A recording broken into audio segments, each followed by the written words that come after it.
where in the church we were ignorant to these things that were happening. And even in today's, you take it into modern, I am a veteran, and I thought it was very befitting to do this lesson, being a vet, a war vet, and somebody who deals with PTSD. Say PTSD. So here I am. I saw this. I saw a disability. And when you are dealing with something that does not technically make you normal, say normal, because we know there's never really a normal, but we have a normal, right?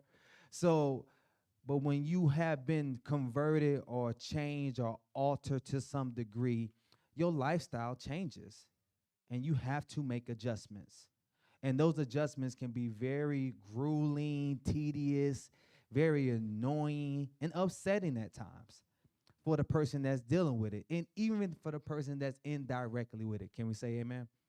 So here we are in these times, a person is already dealing with something that they cannot control. But for the ignorance of the church to compound the problem, now we believe that a person who dealt with their disability is God is punishing them. There must be something they ain't doing because he's not walking. Oh, no, there's no way. God is punishing him and his family. This is something. And that is the ignorance of the believers, where we should come and gather around a person who's dealing with a disability.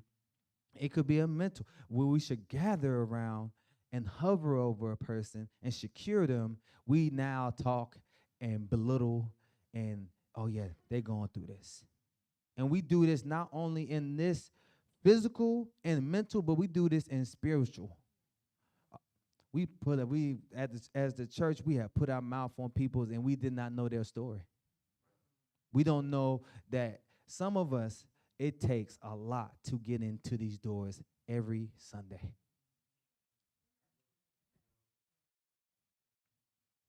I'm gonna raise my hand. I'm gonna tell myself. Shot. When I get here, there's no greater feeling. When I'm in the presence and when I'm around my brothers and sisters, people I know that encouraging me and strengthening me in my faith, there's no greater feeling. That's why the pandemic was such a big hit to us, because we no longer had the people we relied on to come and strengthen us. I work with clients who believe have some form of disability. When this is what I mean by clients, because a disability means they'll feel like they're in a place where they can't do. Most of my clients I meet and I give them an assignment or a task, they look at me with the crazy face like, why are you asking me to do this? You know I can't do this, JR. But as we proceed to work and I encouraging them and I'm strengthening them and I'm pushing them, I'm challenging them, then we start to see a progress. And then they get looking forward. If you ever get into a great trainer, they're always going to push you more than you expect. And you hate it. All of you hate it. You hate it. Y'all see Miss Elaine walk through the doors and you hate it. And she's just coming to church. I see y'all be snarling at her.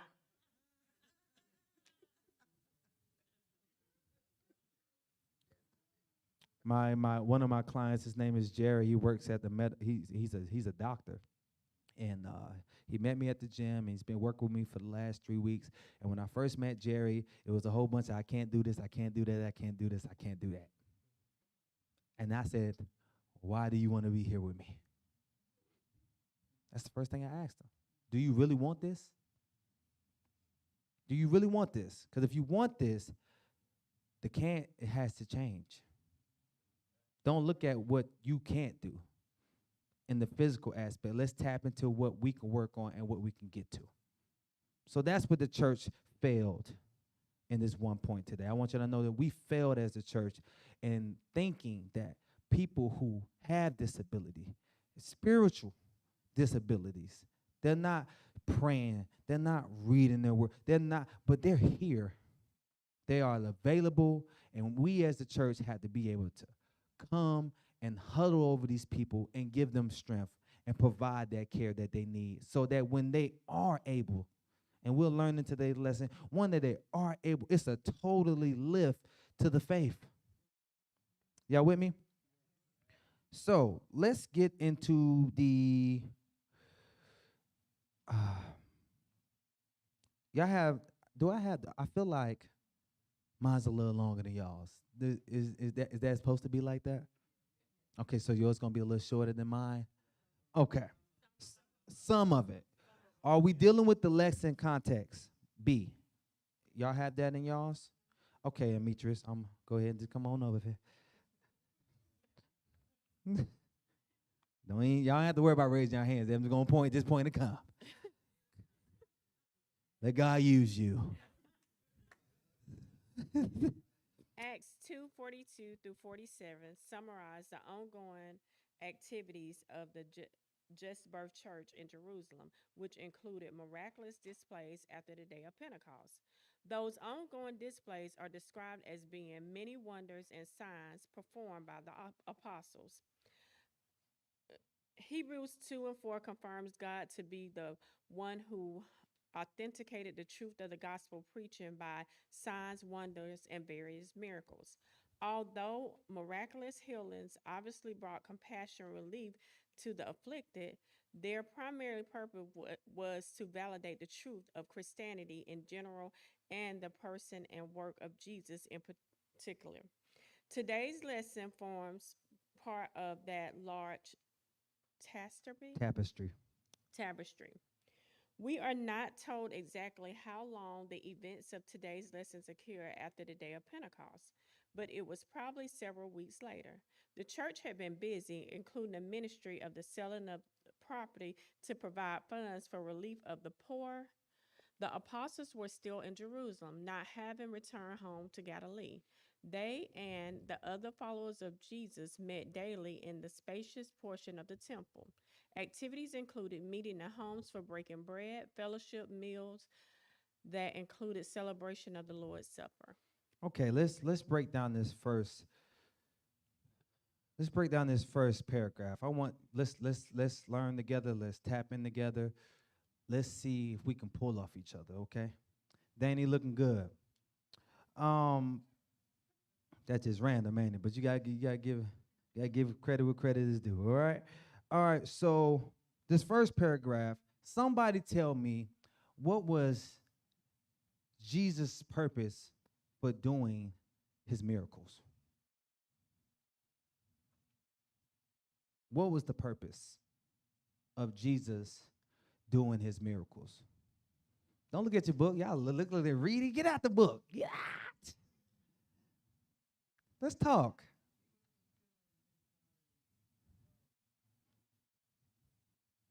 Oh, she got to come to the mic. Oh, I'm sorry. You want me to bring it to you? I got you. Okay, I'm going to get back up on the stage.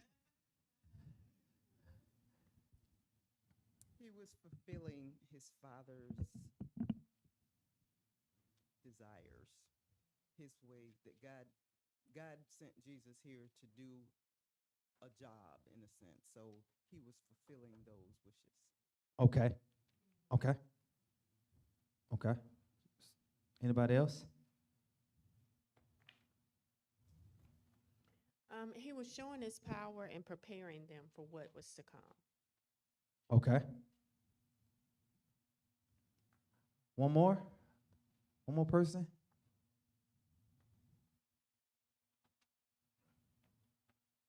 There we go. I'm not sure what all Mayor said because I was sidetracked back there. Okay. But anyway, I think it was to show his power, and it was also to show what we are able to do too in him. Okay. All right. It was not about the show and the glamour.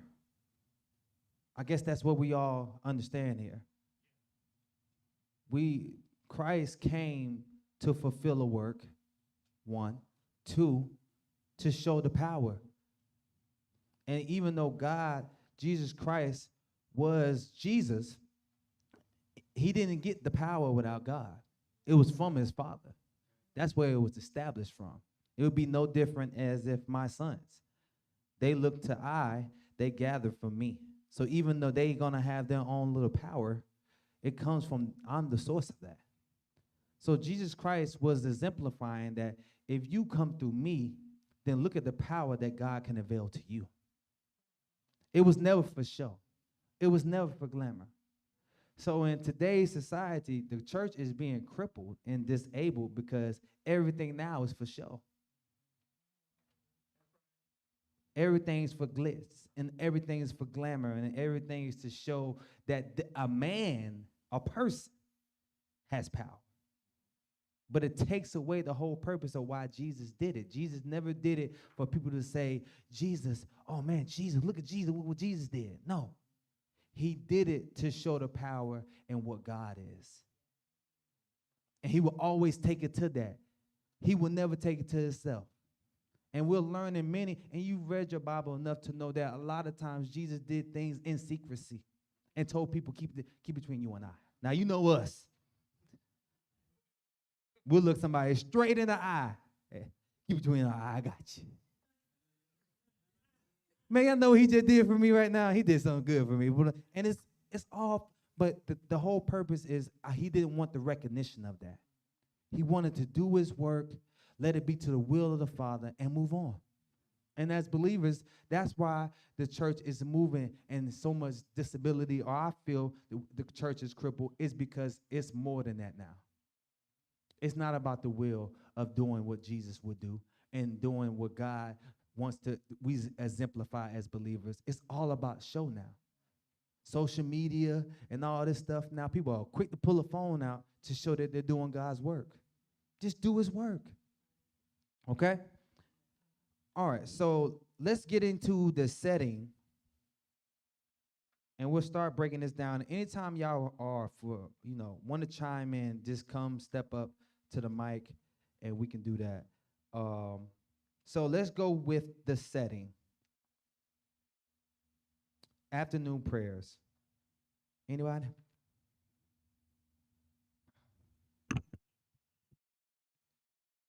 Are we doing the scripture too, or just for the passage?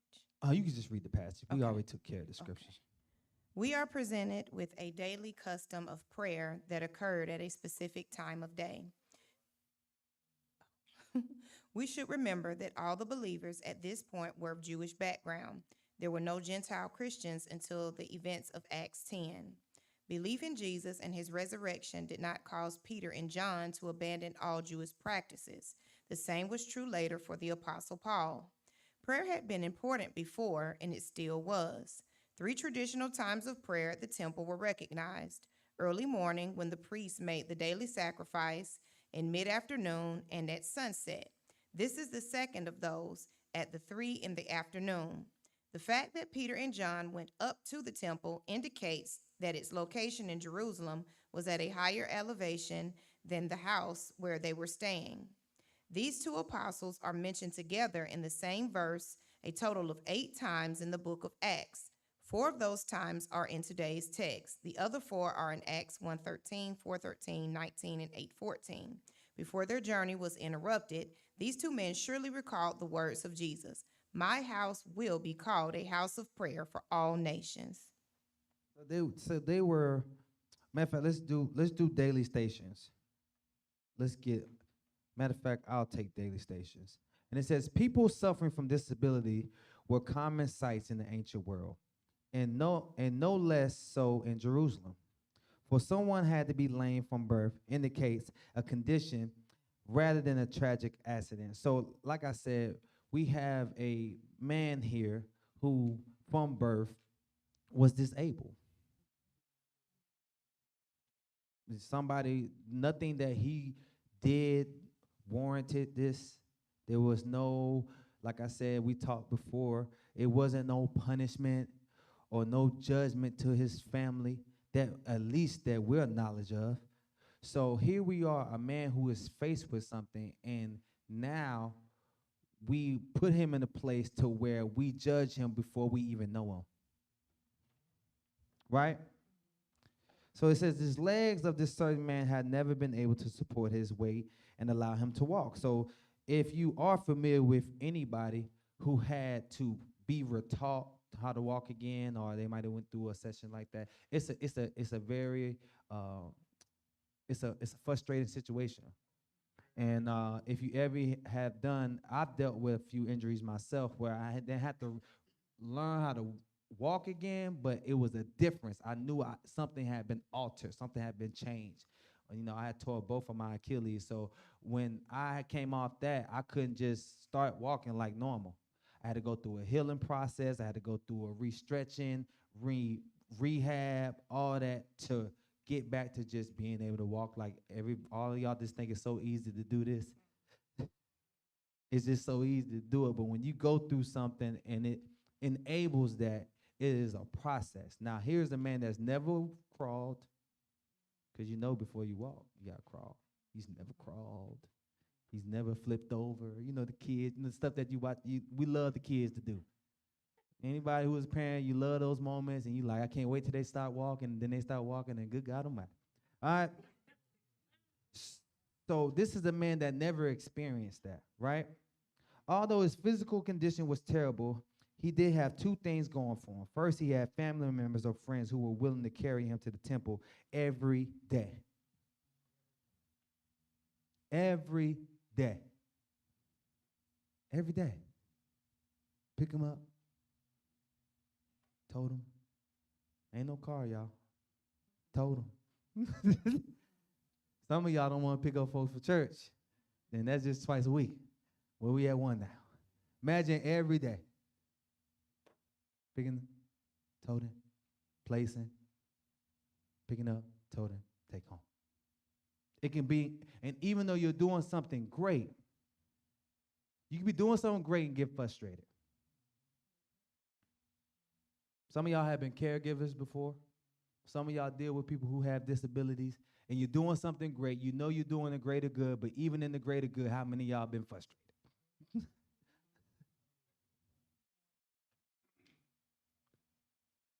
This is, as believers, this is why I love this type of setting. I love coming to church because we need to be encouraged in doing and keeping up what we're doing. Because here we are, a family member, they are helping this man every day. That's how we should be as believers, helping one and another every day. Simple as a text, simple as a call. Sometimes it's so good to just get a text from one of y'all saying, hey, JR, keep it up. You don't even know what you did, and most times when we do that, that's when we in the place. How many of y'all done that? I'm in the place, let me encourage somebody else to keep going because I might need you to encourage me. Right? So, it says here, let's jump down a little bit more. Where was I? Second, he had a prime high traffic place that seemed to recognize as his rights. It's the exact opposite seem in the case with the man in John 5 and 7. And if you're familiar with that, that just goes into the man that was healed by Jesus Christ. And Christ told him to pick up his bed and walk. Totally different scenario. What they're trying to demonstrate here is that he was in a high traffic area where a lot of people are, where a lot of people, he's a beggar. So he's running to a lot of people. A lot of people, it's just an influx of people. Okay? This particular gate, called Beautiful, is usually understood to have been on the eastern side of the temple. So there's a point I want to bring to you. I want you to flip over. And as you flip over, I want you to go to undivided attention. Yeah, I want you to go to undivided attention because I will keep going here it says, who should be recruited to help with appropriate follow through? Who should be recruited to help with appropriate follow through? So when I see this here, when we have somebody who is disabled, who are the people that should be doing the everyday encouraging. Let's let's say we have a person that's coming to church. They want a relationship with God, but they don't know how to have that relationship with God. Who are the people we in the church? I want y'all to give me some people. Who are the people that should gather around a person who is, I want to come to church, I want to do right, but I'm having a hard time in doing these things? Who are those people? You really can't pinpoint because it takes us back to the book that we just came out of, being a servant. As a servant, we shouldn't even have, if we know that there's a need, we shouldn't have to wait on someone to say, well, can you do this? We should see that need and we should tackle and go after that need and make sure that it's happening. You know, so I would say the believers in the house should meet the need of getting that person here, making sure that they have what they need, maybe pouring in whatever. It's not just for the pastors. It's the believers. We are servants. So we should be more than willing to do things like that when we see that, hey, this person has a desire, they want to come to church, but they can't get there. And if it's a guy, come on, the guy should step up and say, man, I got you. Or if it's a female, I got you. I will get you here. Even if I'm one to pick them up, it might be somebody else to take them home. Or if you know that that person is en route from where you live and is en route to you coming to the church, stop and pick them up. Right. I want to backtrack on you. Why is it so important that you say if it's a guy should reach, if it's a woman should reach? Why is that so? Why do you feel that that is so important? Because you said that for a reason, right? Yes. Okay, go For ahead. accountability, so that, you know, when I say a man for a man, it's not, to me, it's not appropriate, and this is me, it's not appropriate for a female to go and pick up a male that you don't know. One, for safety, and then for accountability, you know, so that nothing can happen. And then the same thing for a female, you know, you're not putting yourself in a position for a false accusation, Right, and that's just the truth. right. Yeah. I wanted to tap that in. I wanted to know that in doing the right thing, God, we have to be safe. We have to do the right thing. So I love the fact that you brought up that point. You're great. Anybody else want to add on to It's that? the same thing with witnessing. Right. And I'll say this too, even when you're going, when we used to do the door to door, when you go to a house and if the wife is not there, and it's always good to, we were taught going in threes, two females and a male, in case that if the wife is not there, then you have the females on site with you that can minister and witness to that female. The same thing. So, or if it's just a man by himself, the female is not going in the house, where you shouldn't do that anyways. But you don't go into the house. You have the man there now that you can bring him forth to talk to the husband. Right. Yeah. Good. Anybody else want to add on to that? Sometimes the man don't need to go in the house either, Uh, because you never know what people's mindset is. So you can't always just go in the folks' house. right. I don't recommend. The greatest point in this was we all are accountable to when it comes to people dealing and coming into church. We are all accountable. Even if you are, let's say you don't feel like you're validated to do this. We all know if you've been here long enough, you have grasped and you have absorbed enough to where you can reach to a person who this is the new thing for them. Okay? And like I said, when it came to this guy, he had people that were willing to sacrifice and take time out of their day to make sure he got to a place that he would consider was the right place. But we know by the end of this, he got more than what he expected. What he thought was just a general good hustle, he was going to actually gain more. Okay? So I'm going to read this. Matter of fact, spin back again. I wanted to tap this. It says the book of Acts, and that's coming from Innocent asking. The book of Acts sets up a collision course. Two men going into the temple hear a beggar's request. This man confronted everyone who entered by this gate just by his presence alone. It was just kind of one of those things. They saw him all the time. Peter and John may have seen him before. The Greek word translated money occurs 13 times in the New Testament. It is referred to a duty-driven monetary gift to the poor and needy. Jesus never renounced the practice of giving to the poor, just like I spoke about. But he did condemn those who made a show of their giving to garner praise and honor. I really want to nail that point because we're living in a day and age where it's a lot of social media. Everything is for show. Everybody want everybody to see them doing something good. And for me, it bothers me a lot when I see people do it. I don't say a lot because I don't need y'all in my, send me no ads and no comments because that's just not a good place. Because I can go all night, Pete. You know I can. I'm a trash talk about nature, and then next thing you know, me and you got a whole thread on Facebook. But I see people, they do it all the time.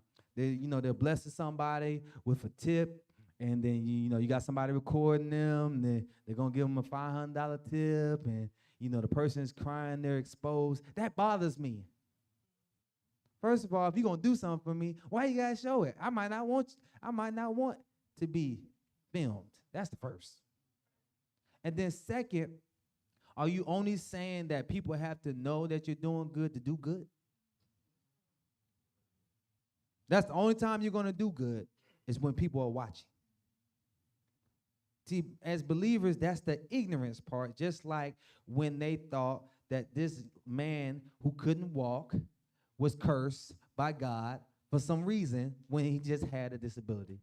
The ignorance in that is no different than the ignorance in thinking every time I do something good, it's got to be flashy. People have to see. It's ignorance. And some of it's not even ignorance. It's just flat out foolish because we know better. But it feels good for people to pat you on your back when you're doing good. I know. You know. Everybody know it feels good. You can just be walking out minding your business, right? And somebody just complimenting you on your fit that day. Just like I hit Dana with it, you looking good today. Naturally, hey, okay. It's just natural, Keith. I'm the same way. It's just natural. I'm in the gym. Hey, man, see you what's okay. I humble yourself.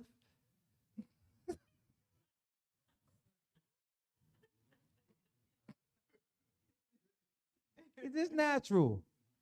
But as believers, we work against that. We work against that because we can get so fluffed into ourselves. We're no longer doing things with an honest heart, because that's what Jesus was trying to pull out of you. What he's trying to pull out of you is doing something with an honest heart, with nothing into it for you. That's why we take away that. We're taking away that, not because Jesus Christ wants you to feel good about yourself. He wants you to have that, but he doesn't want you to get to a point where now you start to think it's you. And it's about you. Because I can see it as an addiction. I do right for this lady. I get filmed, boom, boom, boom. I look at my comments. Hey, you doing right? Da, da, da, da, da. Okay, now I give $1,000 away. Now I give $2,000 away. All for likes. Do we not see it? People are doing anything to garnish praise and honor towards themselves. And they're willing to expose and willing to exploit people who are who in a bad means. Because I ain't gonna lie, if I'm in a bad spot and I don't want to be filmed, and you still want to give me $1,000, I go ahead and film. I don't want to be filmed, and I feel like you violate me a little bit. But at the end of the day, I'm leaving with $1,000. All right, go ahead, do it. I might cry. All right. But that's the thing that he said. He didn't want to renounce doing good for the poor, but he did want to put into us that we don't want to do this for garnet, for attention, and for our own praise, and for our own self-gratification, okay? So Peter and John had no doubt in giving to the beggars many times, both in Jerusalem and in their hometown. So now we're down here to undivided attention. Can I have somebody read that for me?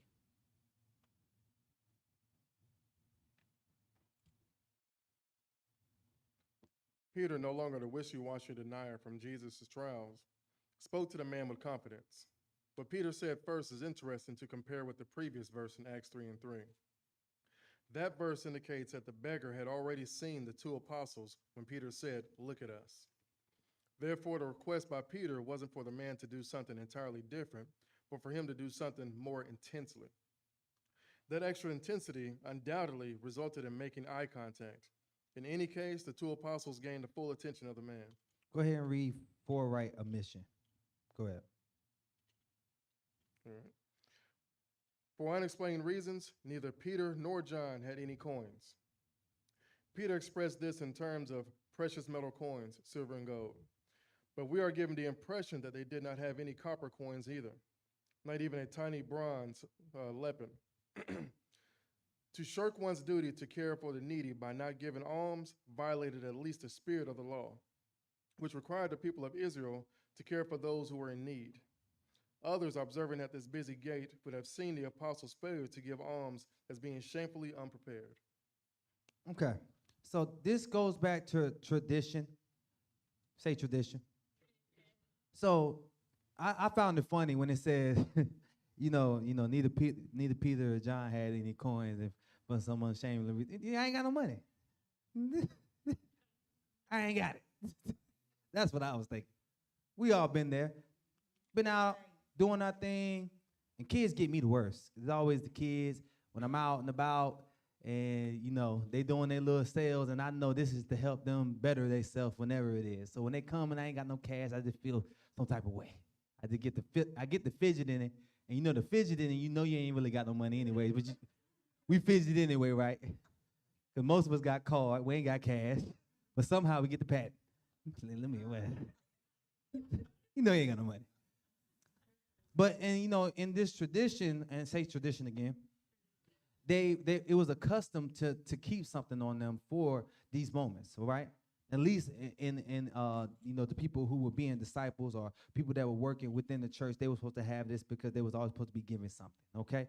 But this is the big part I loved about Jesus Christ coming. He came to fulfill things differently. He came to do things differently. Because, see, to me, it's not the judgment of can you give me something. Is there the possession that you can give me? What I loved about it is that, no, I can give you more than just, it's more than just silver and gold. What I can give you, I can pray for you, I can intercede for you, I can speak life unto you without giving you any money. See, that's what I love. I can just genuinely just give you a hug or show you some love or give you some encouragement, and that's more than just money. Like I said, we live now where when we come back from the pandemic, a lot of us have been getting better in our lives because we're starting to see one another again. It was the separation that was putting a lot of us in dark places because a lot of us use each other to battle in this world. When I see y'all, I'm encouraged. I'm strengthened. I deal with a physical disability, but see, as being a believer, sometimes you go through the spiritual disability, right? So now we come to church, we see the people that allow us, the people that come and pick us up, just like this lame man here, and the people that pick them up every day to carry them into a place. We have the people that come and pick us up every day. I have my family, but I have people in this room that I can say, Grandma gonna call you 100 times, and she ain't gonna stop calling. So y'all need to answer. Just like me, she ain't gonna stop. She got all the time to keep calling. And she gonna do it. Ain't that right? So that's why I pick up. I pick up. And stop looking at it. Y'all be looking at it too. I'm gonna get all y'all.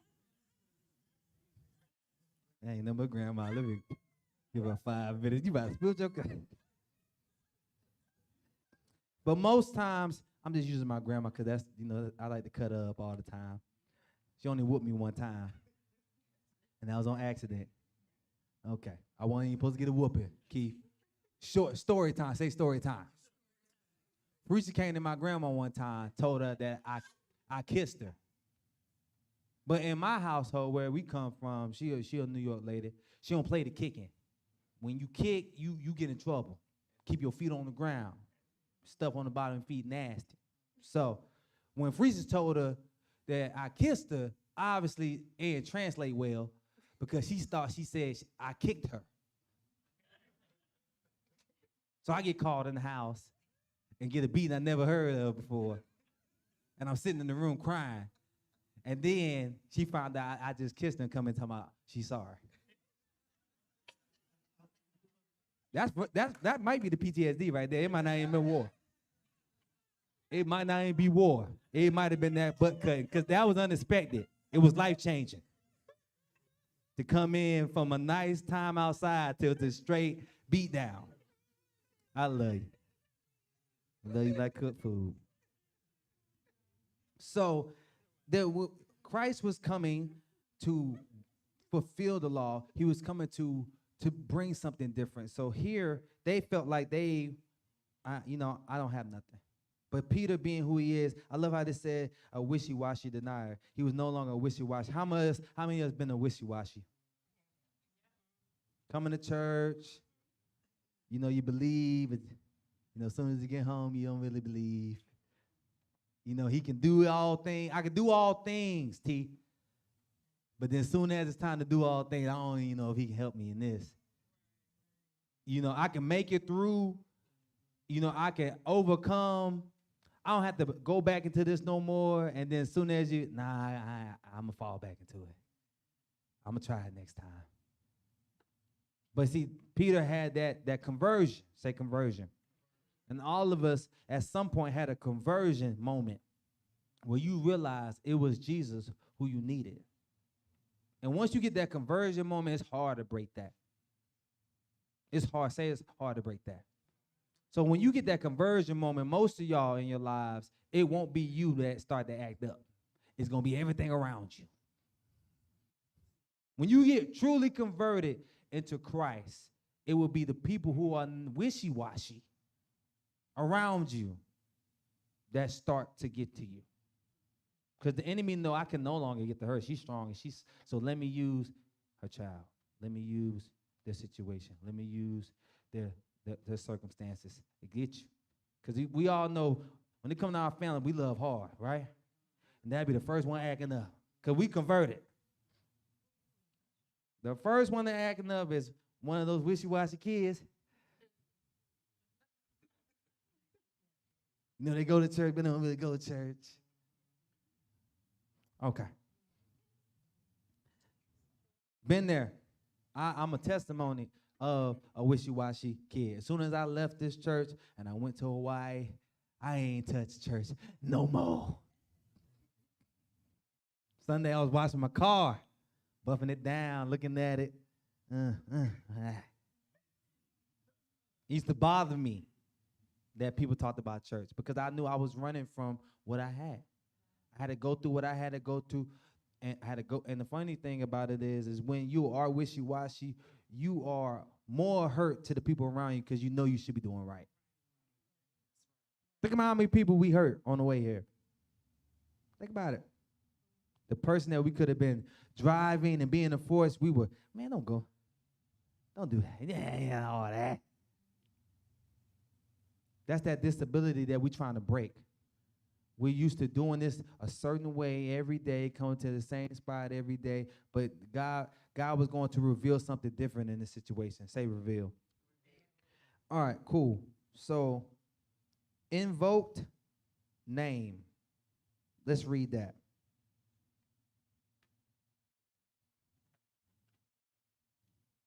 All right, Freesh, you got one more time, and you better get one. You got one more. That is not, Go ahead, Bob. that is not the end of the story, though. For Peter did indeed have something precious to give this poor man, healing in the powerful name of Jesus Christ of Nazareth.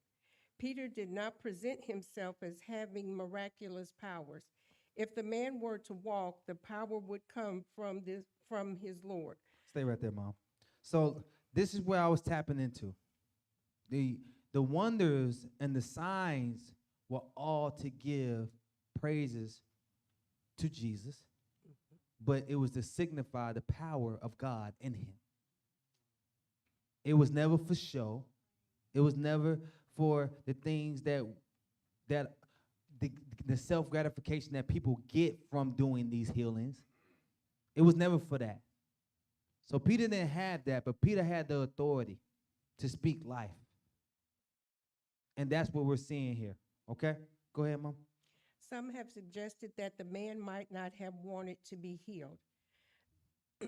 They speculate that he was delivered daily to a prime spot for begging, perhaps a more lucrative gig than we might guess. This is to misunderstand that the anguish of those with disabilities. Some do indeed rise above the limitations of their disability, but many with a disability would like to have it removed. It is important to acknowledge the unique stories of people with disabilities and not assume a universally applicable narrative. Yes. I'm going to use myself in this part. Now, like I said, we're speaking about a man here that is can't walk from birth, right? Disability. I'm gonna use myself. Say disability.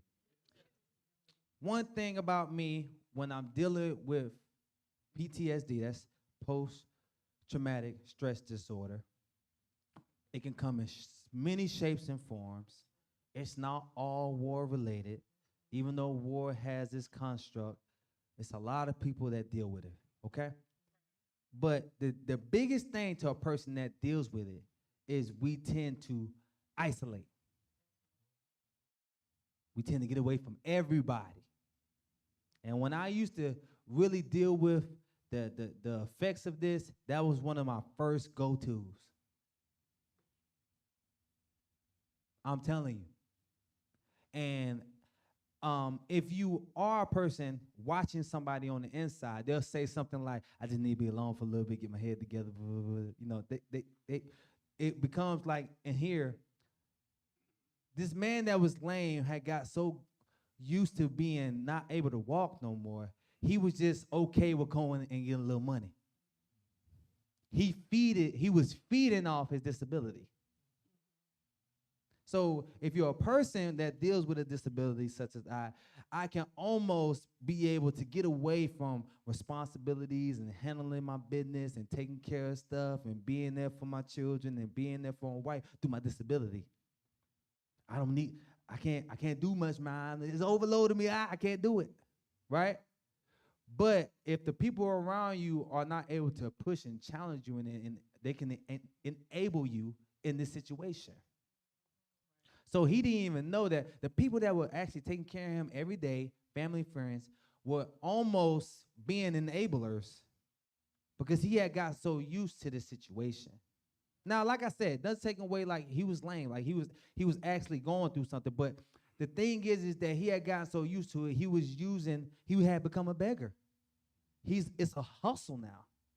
What was a disability? He was using that to feed off people's emotions. That's what his problem was.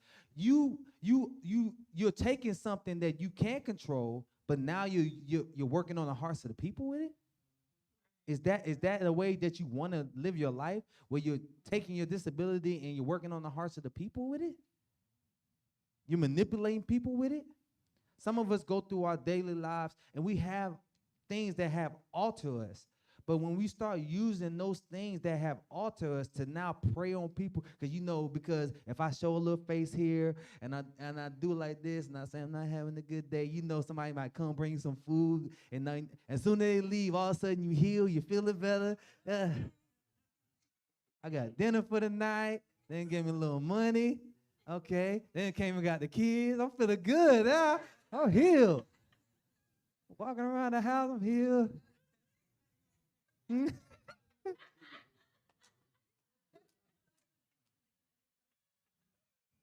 But my biggest thing and it took it, I'm just dealing say JR. I'm fully transparent with y'all. The biggest thing in my conversion was my family, my mother, because I think I could have got free because I kind of got like a pull on free because she used to bully me as a kid, right? So now I kind of got this trance on because she kind of owe me now. So no matter what, Pete, I could be in any little situation and I can call her. She could be in Tennessee on vacation. And I call her and be like, Free, I ain't doing, can you bring me some watermelon? She be like, I ain't da, da, da, da, da. All right, unlock your door, I'll be there. Because see, I created that. I went through that. I suffer, say suffer.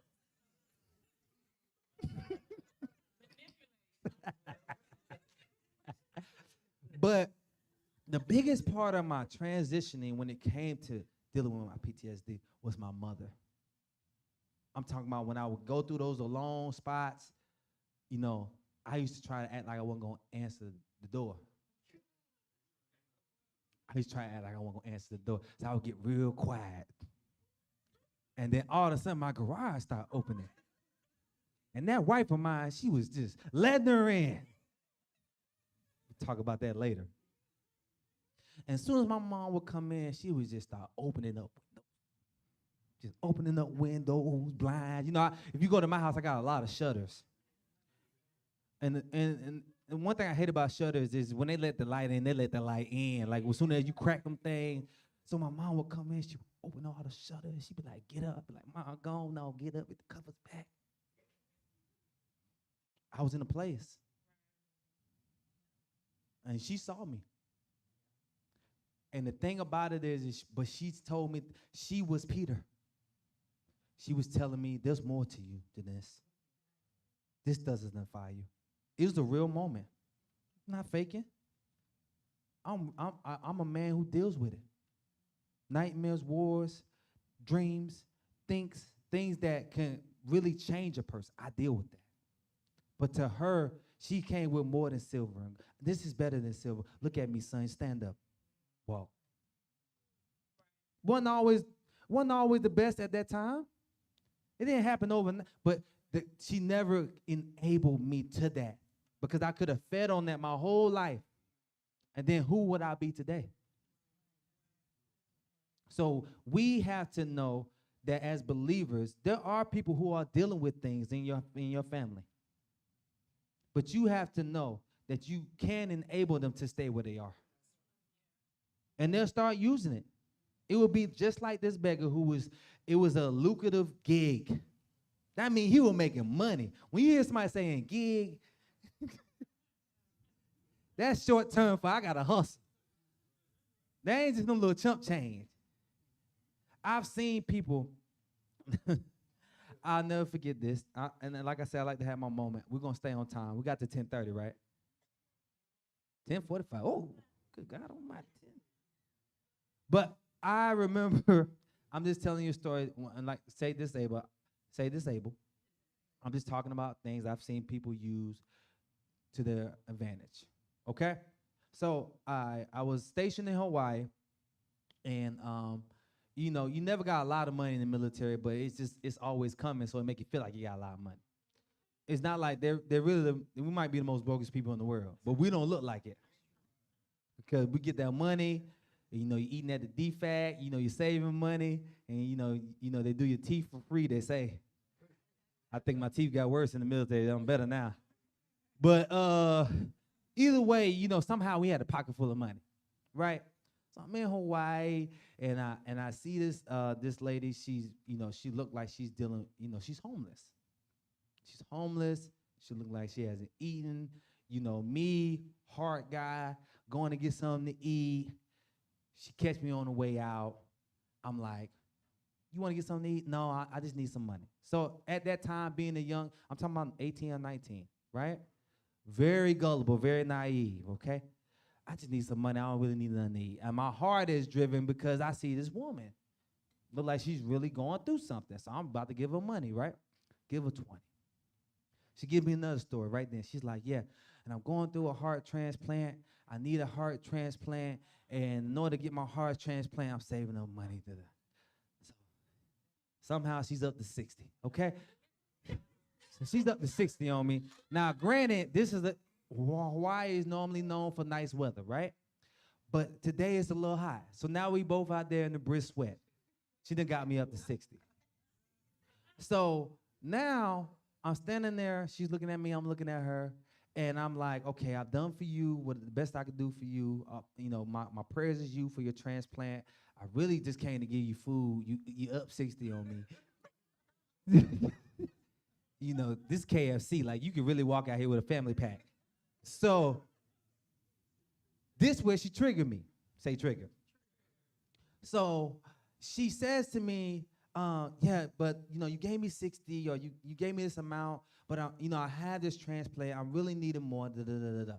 I said, that was all my cash. She had took my cash, right? So she's like, I'm like, ma'am, I don't have any more cash. If I had, I would, because she would have ran me up because she was a lady first. Guys, ladies get us.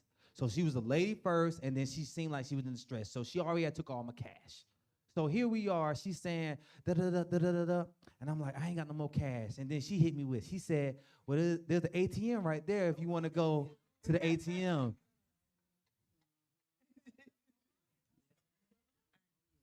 So I said, ma'am, if you don't leave me alone right there. Man, I went from caring to really being mad. Now, just think about it. She made 60 off me. Right there. In a few minutes. I ain't get that back.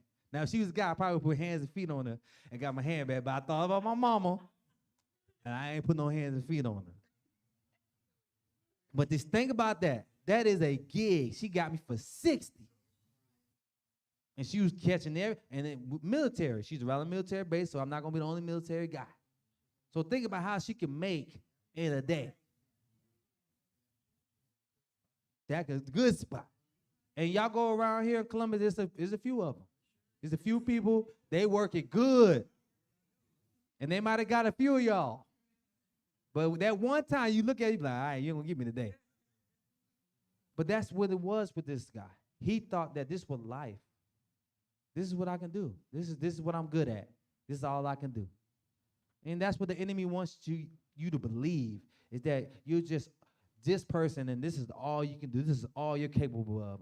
And God, we've learned that we can do way greater things than that.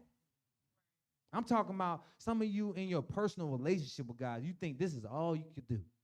This is all you, and you're good at it. But God is calling us to do greater things. But you'll never let go of that until you are exposed to that. And how many of y'all know in this faith, a lot of us were driven into the great purpose we are from somebody else pulling you to that. A lot of us didn't walk into greater things because we wanted to. It was because somebody else looked at you like Peter looked at him and said, there's greater for you. This doesn't have to be your end. Amen? All right, cool. So let's go down to, anybody want to speak? You shining. You want to speak? Oh, you don't? Okay. You shining, though. I see you. Mama, daddy got money. Anybody want to say anything? Okay, let's go to cured man. Yeah, you know. You owe me. First off, Bernard had my book. So that's why. Thank you, Bernard, for returning my book. 7, taking him by the right hand, he held him up, and instantly the man's feet and ankles became strong. Remember, this man had been disabled from birth. Thus, his disability was not from disease or injury. He was not being healed or restored, technically speaking, since he was being made whole for the first time in his life. The detail of the man's being lifted by the right hand lends the sense of an eyewitness testimony.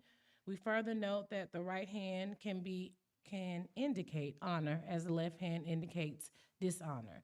The book of Acts presents this miracle not as providing missing body parts, but as fully empowering the man's feet and ankles, the focal point of his disability. Go ahead and finish up that 8. 8, he jumped to his feet and began to walk. Then he went with them into the temple courts, walking and jumping and praising God.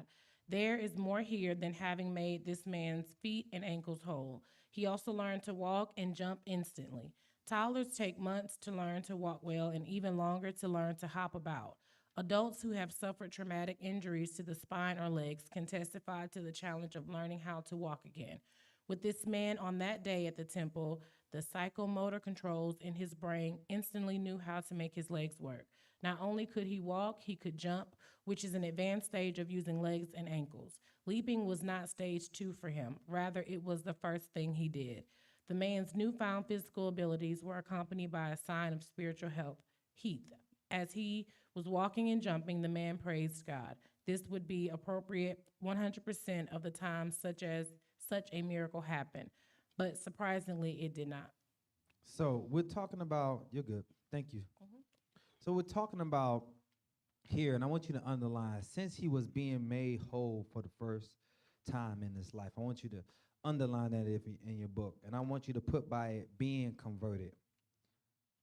In our spiritual walk with Christ, a lot of us, we were being made whole for the first time.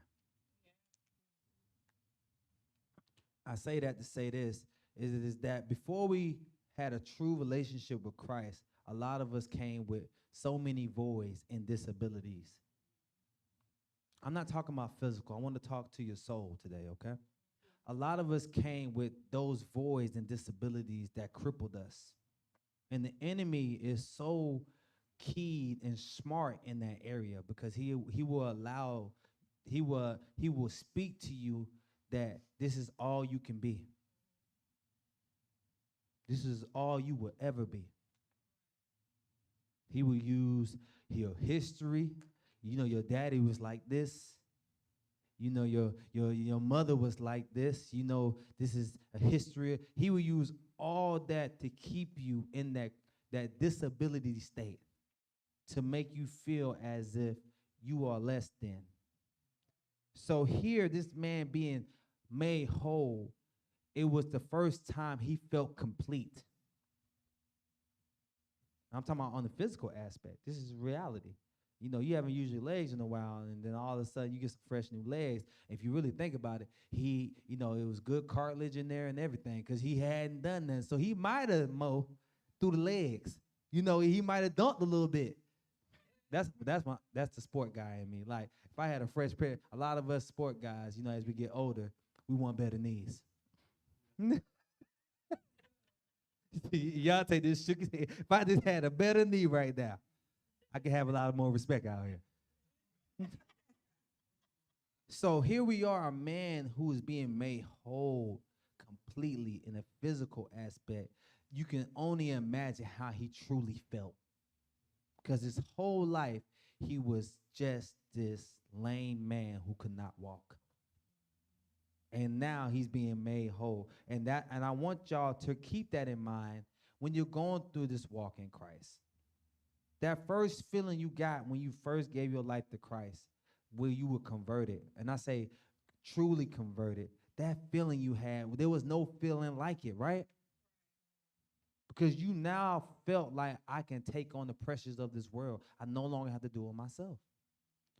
So keep that in mind. So going here, it just talks about how he really skipped stages. You know, if he were to, in the physical aspect, if somebody were to learn how, gain their legs again, even though they were gaining their legs in the physical aspect, mentally they're not there. They would have to learn how to walk, learn what to do. If anybody's ever been through or seen somebody go through that process, then maybe they had a stroke or they got in an accident, whatever it may be, getting those limbs back can be a lot. But here it is, a man, as soon as he was converted, started acting as if nothing happened. And that's how it is in the body when you accept Jesus Christ. As soon as we got converted, wasn't that change just instantly? I mean, you had your work throughs. I get it. You had your stuff that you had to do, but the heart was changed. And then if you really look at it, it was some of y'all, it was a conversion. Like some of y'all went from doing some crazy mess. Okay, I'll use me again. Okay. Because it's easy to talk about me, Keith. It really is. So my conversion came in a jail cell. It came in a jail cell. It literally came in a jail cell. So before the jail cell, I was / drug dealer, and I wasn't a good one because I cared about people. It's the hard thing. I keep saying that because you when you live in this world, you know, they call it savage now, but when you live that type of world, you really can't care about people. But to me, I was just totally different. So I'm a drug dealer slash. So, you know, I'm giving you something bad for you, but then I'm telling you the side effects. Like, hey, look, if you don't feel good, then let me know. I can talk to the guy that I'm working with, and I can tell him to bump that down a little bit. I'm giving these folks, was it bad or good? I'm checking. I'm like Emerald's touch. Was it good? It wasn't? All right, I changed it up. I changed it. Just true facts. Out there just, you know, doing that type of stuff. So I went from that to being savage to the way I treat women, all night conversion. Alcohol, drink. I'm talking about physical things I was doing. And when I did that conversion, it stripped me so fast to like, I no longer had the desire to do those things no more. And I'm not saying everybody go through that. Some people might have to go through the 12 steps or whatever, but I ain't go through the 12 steps. I literally went from doing this, doing that, doing this, doing that, conversion, completely over. Not saying it wasn't crossing my mind, but I knew I didn't want to do it no more. Not saying it crossed my mind, because sometimes it take a process. Sometimes it take a process. But you know in your heart, this is not a place I want to be no more. It's uncomfortable, almost. That's the part that I want y'all to take. So he went from one stage of being crippled by his life situation, and then now in the midst of that, he didn't go through stage 1 and stage 2. It's as if he was never crippled. That's the true conversion of Jesus Christ. That is what God wants us to give back out to his people, that you don't have to be in this place. And when I talk to guys now, because I speak to them all the time, that's the first thing they tell me. Man, how you start smoking weed? I don't know how you do it, man. How you start? I said, man, my biggest conversion is when I just came out like the Christ. You know, I tell them all the time, don't come with all that. I'm going to stop this, and I'm going to stop that, and I'm going to stop this, and I'm going to come to God. See, you ain't going to do it. It ain't going to happen. I'm going to treat the women right, man, as soon as that you're not going to do it. The more I just focused that I want a relationship with God, those things just fell off me. Now, I put a post out there. I said to myself, because I was thinking, you know, this last month, or I'll say 30 days, transparency, I've been going through my temptations like crazy. It's just out of nowhere. You ever been going through it? Like, where did this come from? I haven't dealt with this in years. Where is this come from? And I sat there to myself and I said, and I started looking over what was going into my life and what God was doing for me and how he's doing for me and where he's pushing me and the things I don't like to say elevated, because elevated is like so like everybody elevated now. It's okay. But what I'm basically saying is I'm here and God is bringing me here. And because the enemy sees me going from here to here, he's like, let me bring this up. So we ain't gonna call it elevation. Matter of fact, Dad, don't do an elevation service. I won't show up. I hate it. It goes back to what we just said. It goes outside of what Christ and what Christ wanted to establish was what we're doing is to show the power of God. But when we start doing these elevation services and then the blessings and all that, it's just all about the show. People come into the elevation service to see a person get elevated, which is cool. But if you ever go to one, it's like, oh, it get weird. Don't do it, Dad. I won't show. Okay. All right. That'll be one of my little stipulations in the contract. If it is a contract, I don't know what it is. You know. I'm also a novice to this. I don't know what's going on. I don't know if I'm signing my life away or what. I don't know what's going on. I'm going to get a lawyer to read over this. Make sure. I don't know what he got going on. But my point is that this last 30 days, I've been really dealing with temptations. It's been hitting me hard and hard. And I said to myself, when those are hitting you hard, it's because God is trying to push you somewhere else. And the enemy is trying to drag you back down to something that you know that you're not no more. Keep pushing. Because at this moment, the enemy ain't got nothing else. So let me just bog them down with all this stuff. Let's see if I can just make them bite on one. But it's in those moments, family, when you go through that, I want y'all to know when you go through those moments, you got to know God is on the other side with something greater. Don't fall victim, because we have. We have fall victim. We have failed to it before. But I'm telling you today, don't fall victim to it because there's something greater on the other side. And I ain't talking about money. Do we always have to talk about money when something greater on the other side? Sometimes peace of mind. Some of y'all got health issues. You might want to get some of those down. Put a little bit in the bank. God, can you take care of this? Can you bring the blood pressure down? The little small things. Y'all want money in your hands full. Well, I don't get it. I don't get it.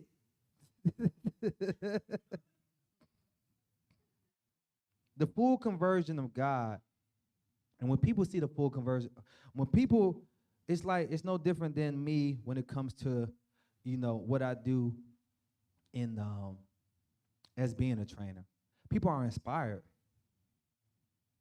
I drive to push myself and sacrifice in these moments because I run into a lot of people who want to do something different with their own physical health. So sometimes my sacrifices I do is for the betterment of other people. I want people to know that you can live a different way. Now you don't have to do it like I do it, but if there's just a small little tweak I can give you to do something different than what you're normally doing, that's a lot for me as a trainer. It's a lot for y'all. Whatever your profession is, I pray something good. But whatever y'all do, Dana, she got she get them gay girls, what y'all call slayed? Is that the thing? That's something like that? I would say get them looking good, but when they leave her shop, I'm sure a lot of them feel like, superwoman or something like that. I'm sure they do. It's little small things like that we do that can inspire and keep people going. It's a small thing. Say small things. So here, he skipped a lot of stuff, and then they tapped into like the physical aspects. I don't know if there's any doctors in the room, but if you knew a man that was bound to a chair and then all of a sudden he started to walk and run around, most of us would say that's fraud, right? How many of y'all done been on your phone and seen some fraud stuff like that? You looking at it, I'm looking at it on my phone, and it doesn't feel authentic. I can clearly see people putting on what? Because when it's authentic, it's going to look real. It's going to feel real. So here, he skipped those things.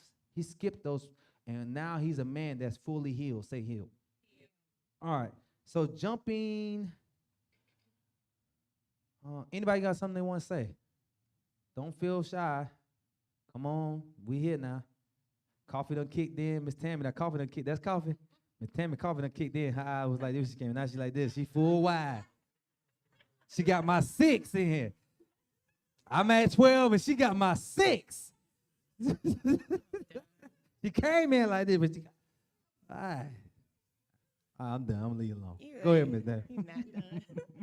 I was thinking when you were talking about the 12 steps and the instant conversion that the steps were taken, they were just taken behind the scenes. They were taken in the realm of the spirit. So a lot of times when those things do happen instantly, because you're talking about a post you put up, I had just put one up and I said, sometimes God, slowly, patiently, lovingly takes his time and does things. And then sometimes it's instant. There's a suddenly, but both times we have to walk in obedience. Both times we have to trust him. So even in that, with this situation, it's just so good how it's being paralleled to something in the physical realm.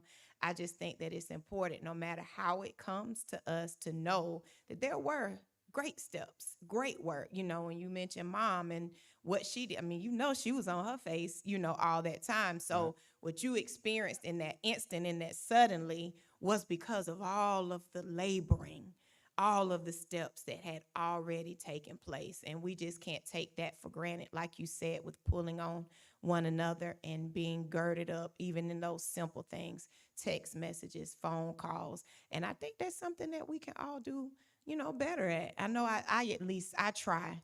If it's just a phone call for 5 minutes, Well, I I'm gonna stop try. you. You don't try, you do. Okay.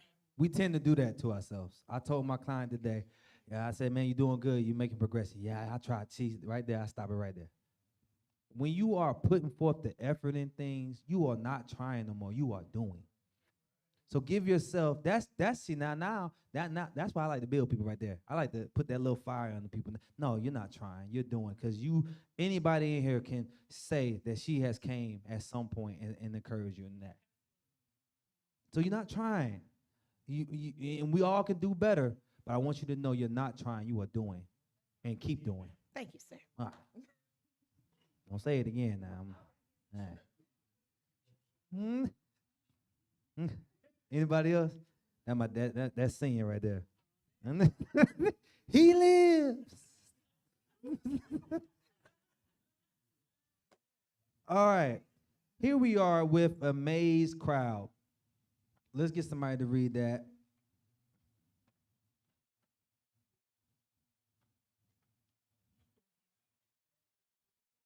She feeling, I got her. I got her for the whole, she owe me. Y'all don't understand. It is a Jedi mind trick. Now, I got her. I said one little thing about her reading, and all that stuff, say something. And it came back. And now she probably gonna read the whole rest. I probably got her for the whole. You see that? Don't worry about reading the scripture. We already read the scripture. Okay. Just go ahead and read the text. So that's the correction from last time. Yes, okay. This man, now jumping about and happily praising God, was instantly recognized by those who frequented the temple courts. It is likely that he had only one set of clothes and one head covering. They had seen him many times, a beggar who had occupied a place at the gate called Beautiful for years. They had seen him so often and for so long that there was no doubt in their minds that he truly had been disabled and was now doing physical things that defied his disability. This caused wonder and amazement for them, for this could only have been the work of God. Right. So it tapped into what we were saying, what people were able to gather in this I wouldn't say sample size, but what people were able to gather is because they knew of this guy. He's that guy that you see on this. They had seen him in years. This wasn't like this couple months or a couple days, like we see if we're on our phone when people do the miraculous works. It's just like it's so cookie cutter and it's so small sample size we don't know. Because a lot of us would look at the stuff differently if we had history of the people that were being healed on social media, right? Put your hands up. But because we don't see the authentic of it, there's I hate saying this word because it gives me authenticity. Is that look? I gotta break it out because I promise you, if I don't say that, I'm gonna say authenticity. And I ain't the only one, so y'all can say what you want. Y'all gonna say it the same way, but I gotta get those syllables in there. But when we don't see that, it changes our perspective of something. So literally what really showed God's work in this situation was people knew that this was a man that they knew for their own eyes from years. You gotta think about years since he was born. So they saw him from a child. They saw him through his teenager stages. They saw him in adult. Because to me, it made it seem like as if he was an adult. So that would be no different if y'all saw Wayne lame his whole life and then as an adult. So a lot of y'all can sit here and then all of a sudden Wayne is running around. It's going to switch this whole room up, including me. I might look at him, wait, back up now, hold up. It might be that type of situation. Now, mom going to be the only one running, but I'm going to have to verify. Hold up, is my son? Because I was there at birth. You handled it. All right. So what made the amazement greater is because people knew the history. So what is that to you in your lives? People are going to be converted to Christ if you are fully converted the right way, because a lot of them will know your history. I know that's for me. I know a lot of, I know I had somebody walk in this church and told me, JR, you being the future pastor, there must be a God.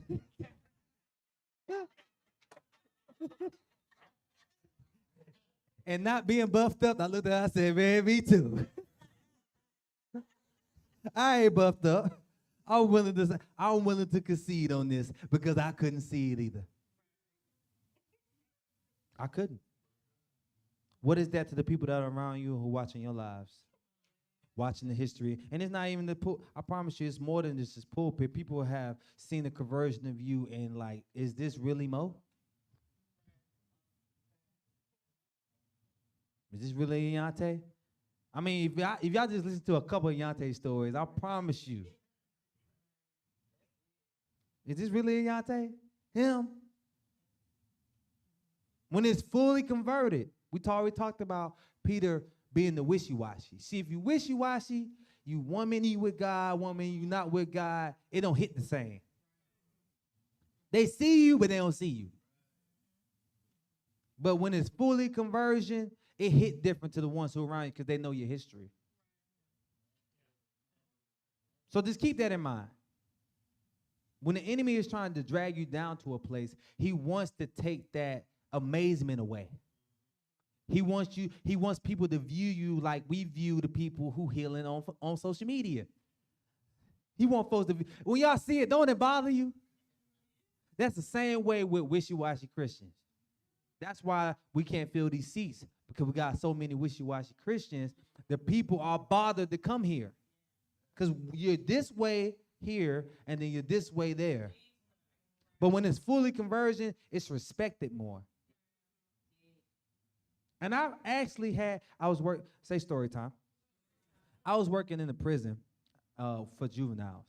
And my biggest thing I used to love about the kids, they were bad. Now, these ain't your average kids, okay? Like, you got bad kids, and then you got prison kids, okay? And one thing I always used to love about them is how they treated me at night. Because through the daytime, they were amongst other inmates. So I'm going to get all the hard, I'm going to get the cussing, I'm going to get all that, right? I be there, because in the morning time, when I was working morning shifts, I would come in and I used to do, I don't know if it was a bad thing. I knew it used to bother them, so maybe it was a bad thing. Because they would hit me with all this music all day. They would hit me with all this music, these videos. At that time, it was, I'll never forget, it was Nicki Minaj. She was really big at the time. So, to get at me, they would do little slick things. So they would turn on the music videos and stuff, and then the whole time, I got to walk like a horse with blinders like this. Because I'm a man, right? So I'm walking through it like this, and they like, Anderson, you don't want to look at that? You don't want to look at that? No, they're trying to get me.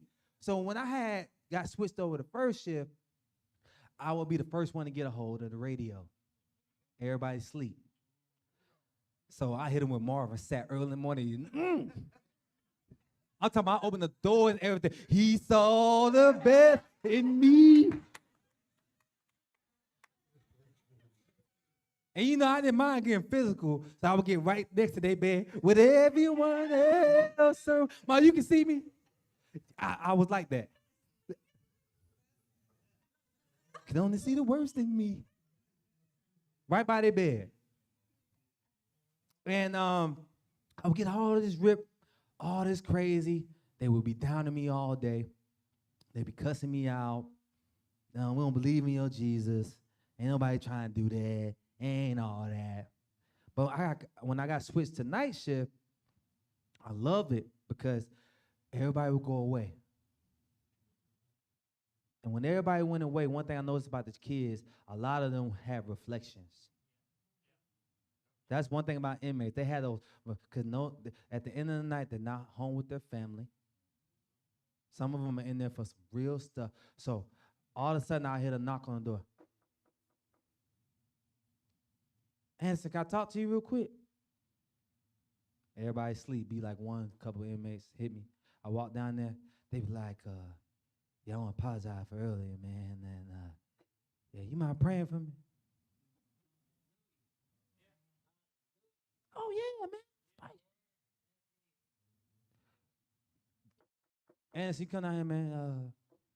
Yeah, I want to have a relationship with Christ. Not tomorrow, they cut up again. I ain't gonna lie. I been thinking, I ain't pray right. That's what I thought. Needed a Hana Miranda in there or something.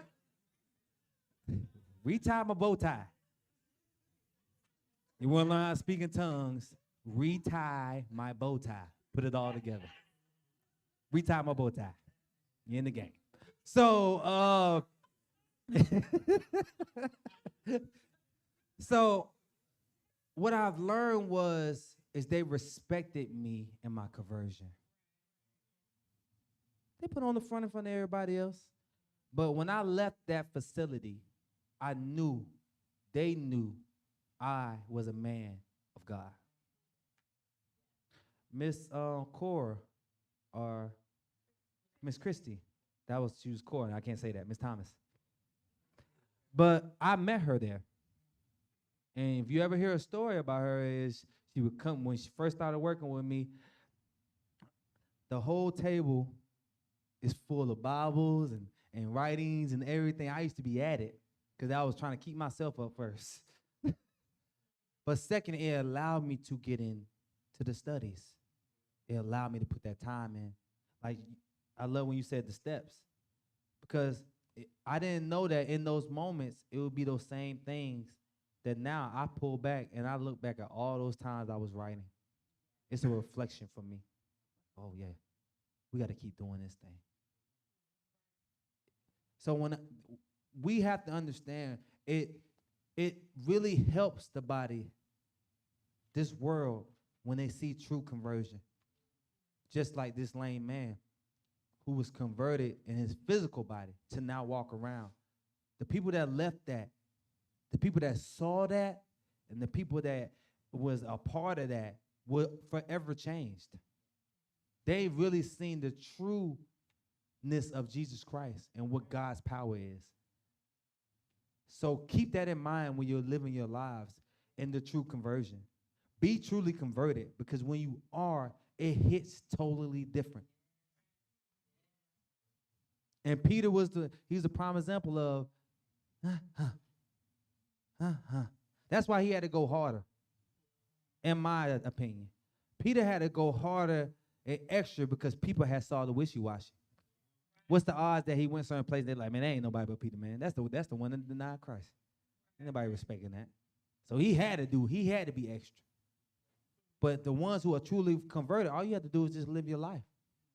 Because people see the trueness of what Jesus Christ is and the God's power. Y'all got it? All right, let's get to all the people. Anybody want to come and read that? And then we'll be ready to close it out. All the people who witnessed the miracle congregated in the area of the temple known as Solomon Colonnade. This was a crowd open air area on the east side of the largest temple courtyard. The courtyard of Gentiles, and the beautiful gate was on the outer wall. Then those entering the gate would turn left to access this area. Solomon's porch is estimated to have been 50 feet wide and maybe 100 to 100 feet long, with a wooden roof perch on marble columns that were 30 to 40 feet tall. 30 to 40 feet tall. The book of Acts present this as a place where the Jerusalem church met at times. There is some debate about what kind of access those in disability would have had to the court of the temple. We know that a priest serving in the inner courts could not be disabled according to the law of Moses. Whether this prohibition extended as far as to prevent disabled persons from entering the temple cannot be determined with certainty. Imagine, though, if this were the case, the man had lain at the gate for 40 years, or at the gate for years, sorry, but never been inside. His first move was not to return to his home and give the good news to his family, but to jump and leap in his way into the house of the Lord, shouting, praising as he entered. It was his greatest day. Right. So they gave a lot of, this is where God works with me on, when they start getting into the feed and how long it was, I tend to try to log out more. I just be like, who cares? I'm not the only one. You ever see him talk about the ark? I don't care. But if you really draw back to what they're saying is that this would be a lot for a person to try to carry somebody through this temple. That would be a lot. Because I think for me, what I pull from is this man at the temple thought somebody would have wanted to take him in there. Just let him get prayed on, just something simple. Not saying he's going to walk away, running, but all this time, hey, man, you want to go in and get some prayer? But if you think about it, to tow the man through all that might be a lot.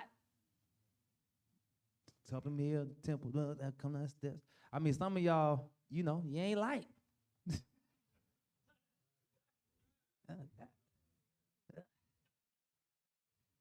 They ain't had the stuff we got now. Oh, come on. They don't have the stuff we have now. So imagine, you full fireman carry, because that's what, we was taught in the military. You throw somebody over your shoulders, arm. You remember that? Did you do it? They probably threw you. I would have got you. You light. I did get your love.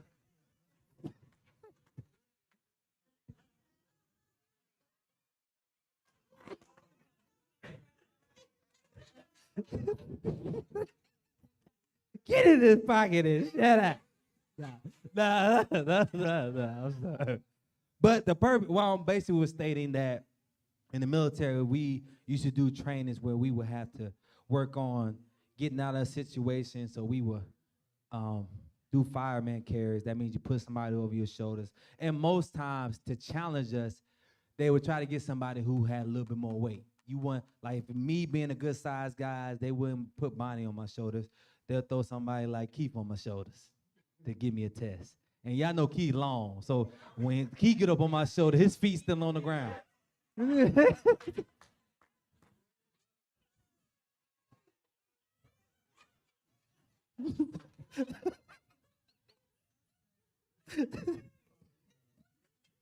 Keith make you challenge yourself, like you make you question who you really are in life. So when they gave these the feet, it just, to me, it was distinguishing that it would be a lot for a person to have to carry a man, let alone their self going through that. Carrying a man through it could be a lot. So now it says here, it jumps into the second portion to where now when this man was healed, you think his first mindset would be, let me go tell my family I'm good. This is natural for me. I'd probably be trying to run to but because of the amazement and what God had did for him, it didn't allow him to leave. Let me run into this temple and give God praise for what he did for me. So when God is doing things in our lives, let God be glorified in that moment. Don't take it upon yourself for the show. He could have went back home. Hey, you know what I'm saying? Hey, look. I'm telling you, he had two good knees, Keith. Because I know what I would have went to. I would have went straight to the court. I got next. I got next. Because the excitement for some, I'm just using me, I'm sure he saw other people, other kids being acted. It would have bothered me that everybody was being acted. I can't be acting no more. So the first thing I'll do, I want to show everybody I can be acting. So he didn't take that time to self gratification to put on the show. He said, no, let me give glory to the one who allowed this to happen.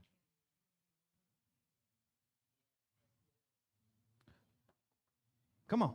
Look, she can't. I feel like this all the time. Ooh, when I got out of that, he took the new that was done to do something new with it. He took that moment to do what he had never been able to do before. So when God does something new, like he didn't go back to the house, he was gonna go back to the house anyway. He came from the house. He knew he could go back anytime. But let me take this moment for what was done newly in my life to do something new that I had never been able to do before.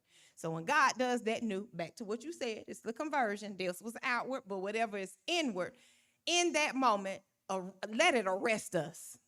Let it totally just captivate us and go. Don't miss the moment in that newness to go and do something new. Do something we've never done before with that conversion. Right. I like that. I like that very much. Um, so it we go here. Look like we get into a close. It goes here until why be healed. We won't go through that, but what I saw, what I loved about this book, um, and just this moment in this book, because I'm not a fan of this book. I'm just gonna put it out there. But what I really gathered when I saw this was a man who, the man that writes this book was a man that was going through a real moment.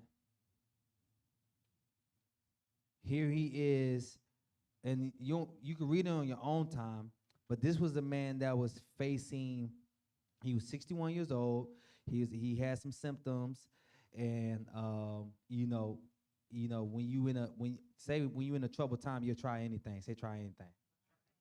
So, he had a disease, and instead of going through surgery, they was trying these test trial things. They was trying something, and when you at your wits end and you need help, you be try anything. Help me, please. And through this process, this man was being physically in a better spot. Symptom didn't say he was fully converted from his situation. His symptoms got better through his situation, but it allowed him to open up and do these books. And this is the guy that's writing in these books. So here, me, a person that's not really a fan of these books, I had a respect for the guy that took time out of his life from a real situation to give to people and to allow them to see the trueness in what God is. Because for somebody to articulate the things that he's articulating in his book, but be going through real life things such as a disease, just shows you how big God can be and shows you the power of God. Because when we see people writing books, we just expect them to be in the best health and they're in the best mind state and they're going through the best things. But then this is the guy who was faced with a physical disease, and now he is able to translate. And they might have been going through these no different than what we see with our own here in Papa. Papa went through his thing, but Papa was still up here, building the ark. No, him and Noah he must come on Noah line. He must be from that line. Because Papa just likes to build stuff. He just likes to put stuff together and build. And most of us, we don't know what we're doing. We just waiting on instructions. I know I do. Came down here a few times, put this together. I ain't know we could do this. I ain't know, baby. I promise you. I'll find somebody to do it for us, but I ain't know I could do this. I ain't gonna do it. You know that, right?